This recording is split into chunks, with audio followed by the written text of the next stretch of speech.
Ahoj, ahoj, ahoj lidi, takže se nacházíme u našeho 6. klíče a v tomhle klíči jsem vám slíbil, že vám prozradím jméno mýho nevlastního bráchy a teda ukážu vám v tom Minecraftu nějaký ty věci, co vás můžou zabít. Takže ukážeme vám všechny ty příšery. Já se teda omlouvám, vám to normálně moje maska není, to má prostě z novin, ale tam, co jsem si zapomněl, bohužel, takže ale stejně teďka se budem blokat na Minecraft, takže je to v pohodě. Takže, tady jsem si teda odhodil tu masku. Tak a single player, nechte. A creeperové, už jsou tady. To vám musím jako říct, že oni se vyskytujou. Ty přízraky se vyskytujou v poušti hodně, ve tmě. Přes den na ně narazíte, ale jako nic moc se nestane. Jo, takže paráda, tady máme zombíka.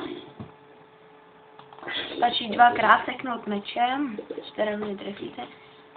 A kostra, ta vám ukážu hezky, takhle vám vás střílí ty šípy. Ukážu takhle. Vidíte, ani se nedostřelí. Takže já si tady taky vemu šíp a sejmuji pavouček. To vidíte, jak se to krásně zabodává. A pak z nich vypadávají různé věci, které vám prostě pomáhají. Tak já zkusím ještě, jo, tady máme všechny rovno hezky. Tady creeper, ten teda tady duchuje, další creeper. Potom creepera, když zabijete normálně, tak buď z něj vypadnou pro vás expy. Tak jsem to nestihl, to nevadí. Tak vám z něj vylítnou expy, anebo prášek, z kterého pak uděláte si TNT. Takže když hrajete survival mod a potřebujete se, potřebujete se před těma parchantama schovat, tak rychle zaletíte dolů a začnete kopat. Hodně rychle začnete kopat. A já jsem narazil na nějakou jeskyňku. Se do ní podívám. Jo a pozor, na tohle jsem zapomněl. Tohle to je Enderman. A na toho se nesmíte podívat, pak jde takhle do vás. A šíleně dobře si vás zabíjí. Když do něj seknete, tak on si nikam portne, pak třeba se objeví před váma. A když ho zabijete, tak jako zrovna ne v tomhle případě, ale když ho sejmete, tak z něj vypadne Ender Eye, což je taková bublina nebo perla, teďka nevím. Takže zmáčknete jíčko, tady prostě máte v survivalu všechny nabídky nějakých těch věcí. Tady máme slime ball, clay, egg brick. Jo, takže tady ender pearl. Hele, já tady mám i mapku, no, tak na tu se hezky podíváme.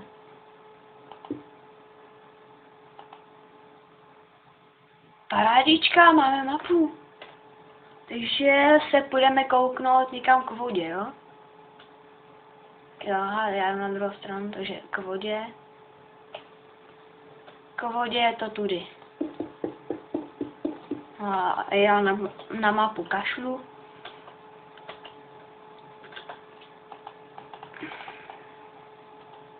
Takže si vezmeme pochodeň a zkusíme se podívat ještě dál.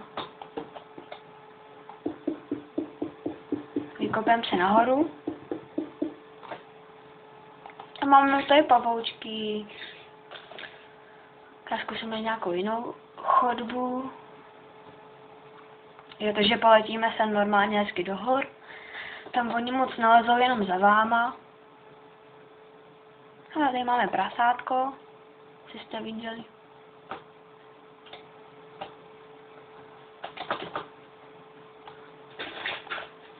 Tak říkám, hlavně lezou za váma ty přízraky.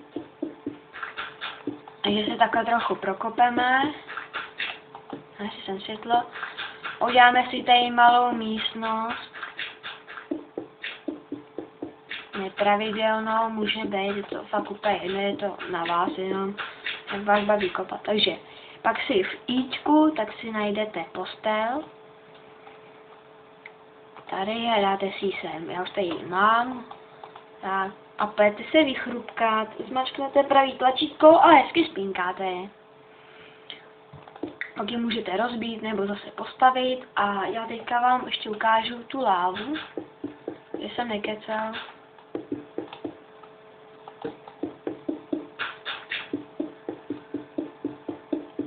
Takže tady vykopeme další místnost. A tam teda si zase tady máme kyblíček s lávou, z toho vezmeme místo mapy. Tak. A úplně libově si to tady všechno zalijeme. Tak bude Lava City, jakoby. Pak si vezmeme TNT, to smícháte, to získáte normálně buď v Ičku, anebo to získáte tím, že smícháte prach z creepera, když ho zabijete.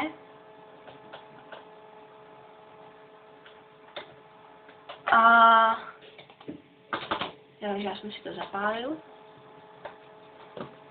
Z creepera a písek. Nevím přesně v jakým poměru, ale hele, už to hezky bouchá. Takže jsme si tam dali TNTčko, už to tam to.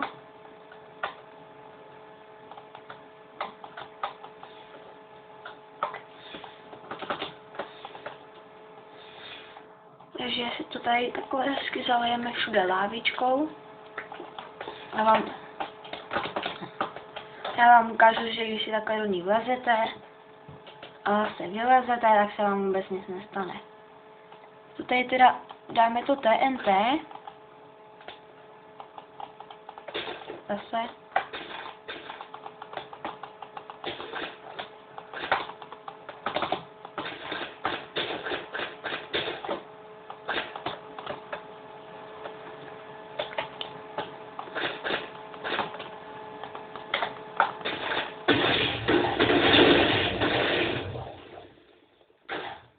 Takže jsme se zase někam vyhloubili a vám ještě teďka ukážu, že když prostě, když si teda uděláme sklípek, cítit se dá lávu, ale jako pak je to blbý, když do ní skočíte v survivalu. Takže takhle se tady hezky zabedníme dynamitama.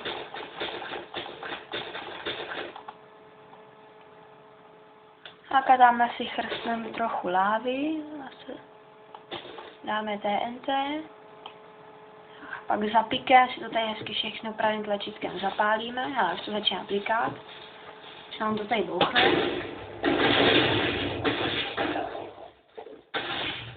Tak a vidíte, že mi to jenom vymrštilo nahoru, ale jinak se mi vůbec nic nestalo, takže teďka nemůžu najít tu místnost.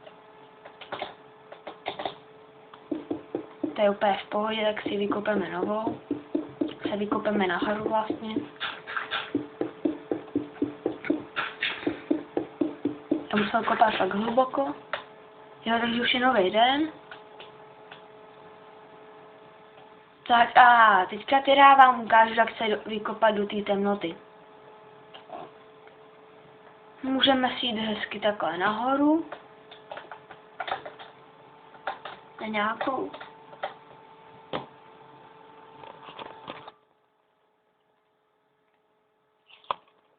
Na nějakou sopičku. Tak a začneme si kopat hezky tunílek.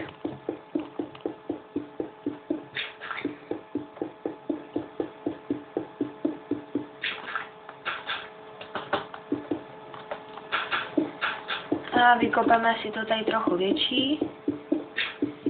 Takže já vám chci ukázat, jak si udělá hezkou sopku. Tak sopku se dělá, že prostě si zvolíte nějakou horu a kopete až krásně dolů. Někam.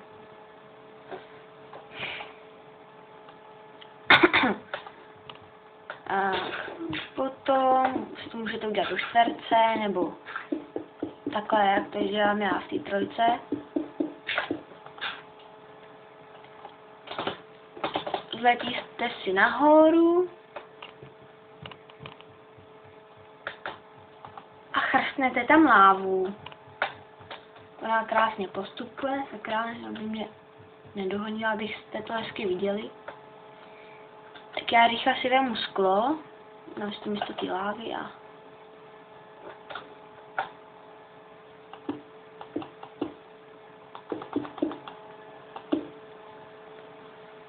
tadyhle to vidíte. Já jsem tam zabednil, aby na nás tak hodně nelezlo, jo, už to leze.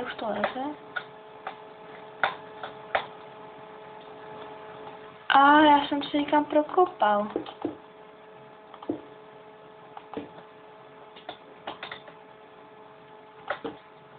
Jo, v pohodě, to je pořád ten náš tunel.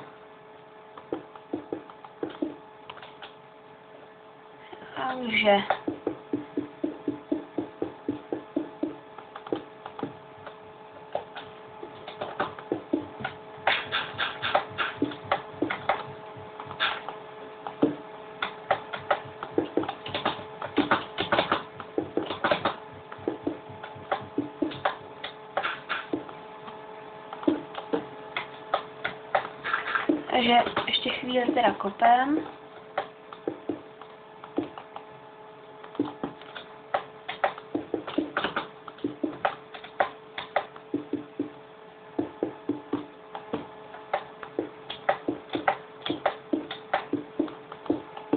Já jsem si vybrala fakt nějakou velkou horu. Ale pozor, jo, vidíte to.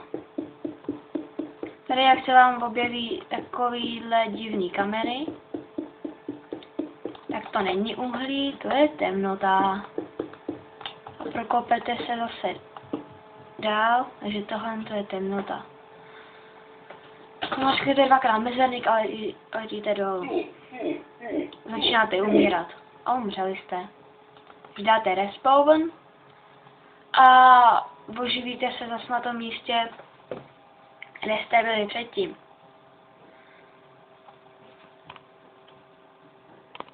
Takže to bylo z dnešního dílu všechno a teďka vám teda prozradím to jméno mýho nevlastního bráchy.